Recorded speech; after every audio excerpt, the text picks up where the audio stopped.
Paul, after viewing your photographic art, I'm struck by the uniqueness of form and materials. What inspired you to create these pieces? Actually, music did. I grew up in a musical family.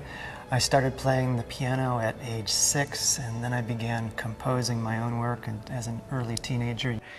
I was lured by the layering and depth of music, in particular composers like Brahms, Barber, Bartók, Rachmaninoff. There were certain chords, certain harmonies, harmonics, undertones, opened a space of timelessness where feelings and emotions would sort of flood in.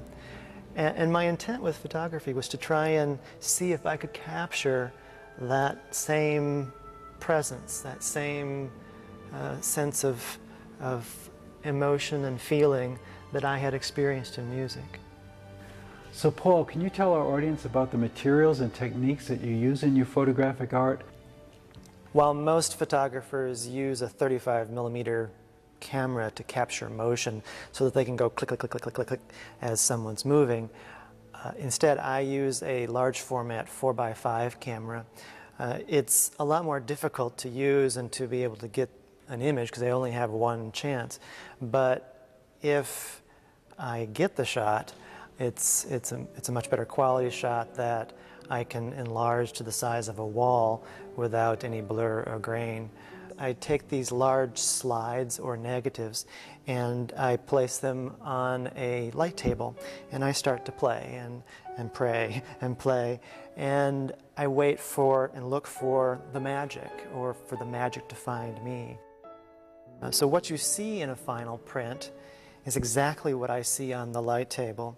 None of my images are digitally altered or morphed into something that wasn't there naturally. I also have a lighting technique that I use that creates the effects of textures wrapping the body as opposed to laying flat on the body. These natural textures, they give the body a sense of age and history, and oftentimes the combinations of images and the saturations of colors give the effect of a painting more than a photograph.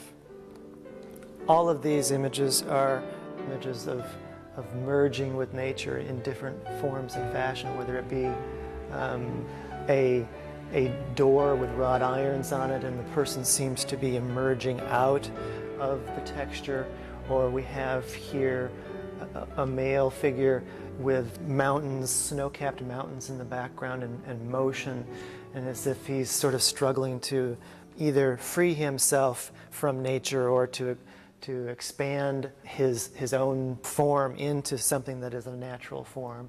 Or we have something here where the texture takes over the body and creates a whole nother creature. Even though there are two figures, a male and a female in this figure, it's more about the texture and the texture story and what that adds to the image, less about the personality of the individual.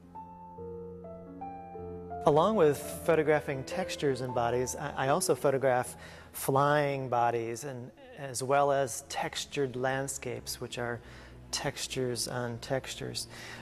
These flying nudes and the textured landscapes, they speak of presence and the sacred in a different way than the textured bodies do.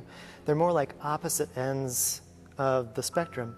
I mean, the flying nudes, they're more bold, they're straightforward and pure with a high, direct, and immediate energy. The other end of the spectrum, the textured landscapes, they're the most subdued and they're the most mysterious, where our sense of self is engulfed by nature and her story. And yet we are there in each element, as yet unformed. I'm also fascinated by your portrayal of the human body. It has classical and spiritual elements, at least that's what I'm feeling. And in today's world, you just don't see that, That's right. It's true, and it's for that very reason I hadn't seen the body portrayed in a way that I felt comfortable with, that had a sense of spirituality or of something sacred. I mean, how could I capture and elevate the spirit without losing the sensuality of the silhouette? And also, can nature act as clothing and clothe our imperfections and make us beautiful? I don't photograph with a specific spiritual intent, but I do believe that the intent of the heart for every artist comes out in the final product. What was your vision here? My work is about openness and freedom and presence, and I think that the openness and transparency of these pieces is a good medium to convey those ideas. I see these transparencies as stained glass windows. They feel like windows to the soul. I'm more interested in capturing the essence of someone more so than the specificity of their form. I feel these transparencies help strip away that which is really unnecessary about the person, allowing that which is true to be more evident. Well, Paul, after seeing your inspiring art, I know that you must have a very interesting philosophy. Photography is about preserving a moment, and the best photographs transport the observer into an experience of presence, into an experience of connecting with history, of connecting with the present. And I hope to be able to connect with a hope for the future as well. I believe in part that our current environmental problems stem from our dissociation with our spiritual and biological connection to nature. To the extent that we see each other and ourselves as part of a family, all one family, is to the extent that I believe that we would love and respect and appreciate all the members in that family.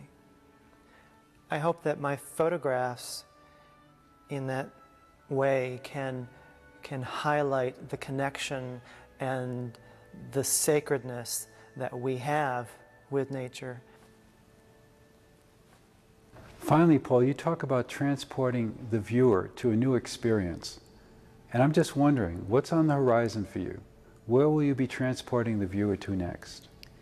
I will continue to explore revealing the human spirit through texture and motion. I also have 2 books that are in the works. One is entitled Presence, Seeing the Sacred in Texture and Form.